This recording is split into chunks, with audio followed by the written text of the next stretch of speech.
Sir, मैं Malay Chaudhary Bilaspur Chhattisgarh से हूँ। एक हादसा मेरे साथ अभी हुआ था लगभग 1 से 2 साल पहले एंड वही मुझे आपसे शेयर करनी है। मैं प्रॉपर बिलासपुर का रहने वाला हूँ।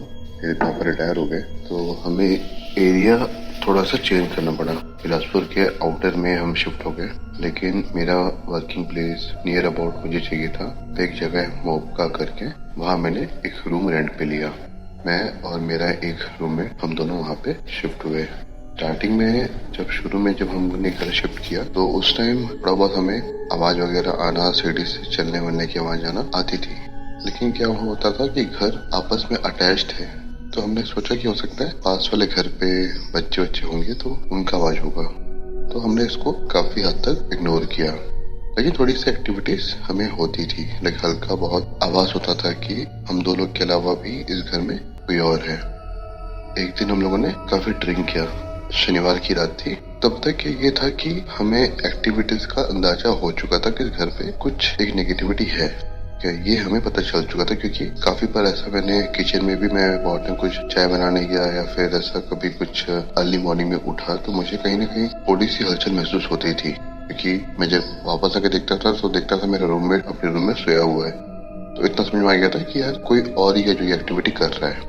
वो होता है ना, जब लड़के पीते हैं तो बकर करने का काफी मन करता है। मैंने ऐसे ही रात के 12:30-1 बजे के आसपास मैंने जोर से चिल्लाया कि कोई आत्मा है तो प्रमाण दो। मुझे बहुत रेयरली एकदम धीरे से ऊपर की गेट की आवाज आई।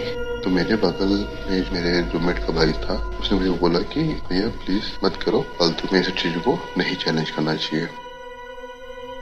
फिर मैंने बोला चल ठीक है, एक बार और ट्राई करते हैं। तो मैंने फिर से बोला कि आत्मा है तो प्रमाण दो। इस बार गेट काफी जोर से बजा, काफी जोर से, हम तीनों की लग गई थी। तो मैंने थर्ड टाइम फिर आवाज दिया, थर्ड टाइम कोई रिस्पॉन्स नहीं आया। हम लोगों ने फिर हम शांति से भाई लाइट वाइट ऑफ करके रूम को लॉक करके सो गए। उसके बाद फिर कुछ महीने बाद मैं जिम गया हुआ था। जिम से मुझे आते थे अराउंड 10:30 हो गया था। मैं ऊपर रूम में गया तो मेरा रूम में ड्रिंक कर रहा था। रूममेट ने ऑफर किया कि भी आप ड्रिंक करोगे क्या? तो मैंने बोला नहीं यार तू कर, वैसे मेरा मूड नहीं कर रहा है। तो मैं ऊपर आया। ऊपर आने के बाद में मैं ऐसे बेड पे रेस्ट कर रहा था, लेटा हुआ था। और मेरे रूम के बाहर एक छोटी सी बालकनी जैसे बनी हुई है जहाँ पे हम कूलर में पानी भरने के लिए पाइप्स वगैरह रखा करते हैं। तो मैंने देखा कोई ऊपर आया और उस एरिया में घुस गया। मुझे तो उसके लगा कि मेरा रूममेट है, वो शायद कूलर में पानी भरने के लिए पाइप लेने आया है। तो मैं बोला यार घुसा तो बाहर क्यों नहीं आ रहा है? तो मैं बेड से खड़ा हुआ, उतने में मैंने देखा एक औरत ग्रीन कलर की साड़ी पहनी हुई थी, काफी झिकमिक कर रही थी और रंग लगभग एकदम ब्लैक। और उसने मुझे झांका।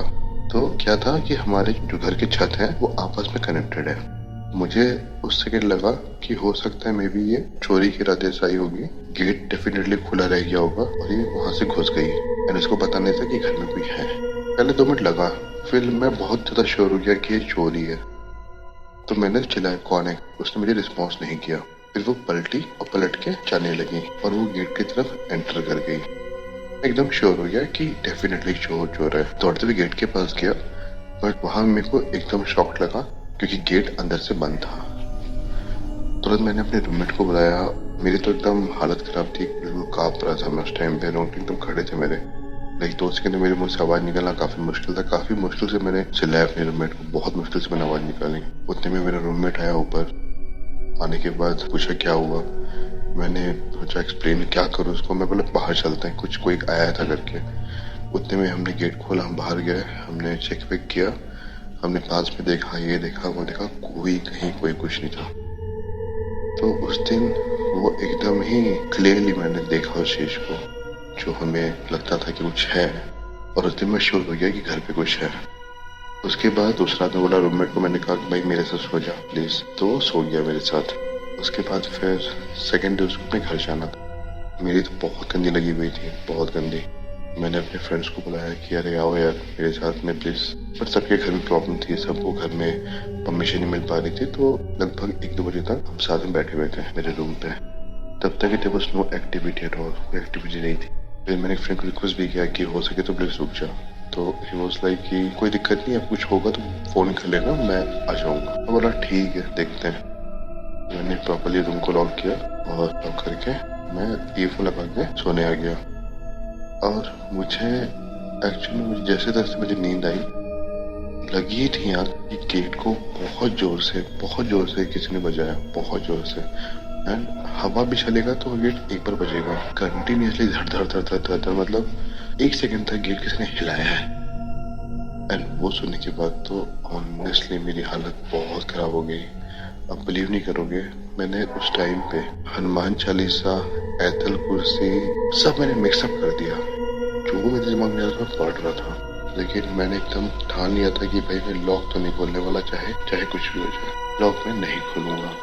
कि बहुत गंदी कंडीशन थी मेरे उस टाइम, मैं बिल्कुल भी न्याय नहीं कर सकता। मुझे बेड से उतरने में भी डर लग रहा था, यानी वॉशरूम जाने में भी मेरी फट रही थी। मैं बोला कि नहीं, जैसे मेरी आँख लगेगी ये मुझे, मतलब ये सब चीजें हो रही है तो मैं नहीं सोऊंगा, रात भर जागूंगा मैं। तो मैंने फिर रात भर जागा, मैं सिगरेट पे सिगरेट पीता गया। बहुत ज्यादा कंडीशन खराब थी, बहुत ज्यादा। 3 बजे के आसपास ऐसा हुआ कि मेरी आंख हल्के से फिर से एकदम झपकी सी आने लगी, एकदम आंख बंद होने को आ गया। जैसे ही मेरा आंख बंद होने को आया, उसी सेकंड में फिर से कुछ रोने की आवाज आई, बहुत ही दर्दनाक रोने की आवाज। ऐसा लगा जैसे कोई मेरे बगल में कोई बैठ के रो रहा है। बहुत क्लियर आवाज था, किसी फीमेल की आवाज थी, बहुत क्लियर। मैंने उस दिन ठान लिया कि नहीं, अब तो कुछ भी हो जाए, अब सोना ही नहीं है। एंड सुबह सूरज उगते तक मैं सोया बिल्कुल भी नहीं। जैसे सूरज उगा उसके बाद मैं सोया। तो वो रात मेरी बहुत ही ज़्यादा ही खतरनाक थी। मतलब मेरे को बस ये डर था कि वो चीज़ दोबारा मेरे सामने प्रेजेंट ना हो, क्योंकि वो मैं बुला ही बिल्कुल नहीं पा रहा था, दिमाग में ऑलरेडी बैठा हुआ था। और फिर से मेरे सामने आती अकेले पाके, क्या पता क्या ना क्या होता है, इसलिए मैंने रिस्क बिल्कुल नहीं लिया। तो सर ये थी मेरी स्टोरी। यानी बहुत, इवन ये आपको मैं अगर 2-3 लोग का नंबर भी बताऊं, नाम भी बताऊं, इवन मेरा रूममेट, आप किसी से भी पूछ सकते हैं, हर कोई स्टोरी को अच्छे से जानता है। Thank you.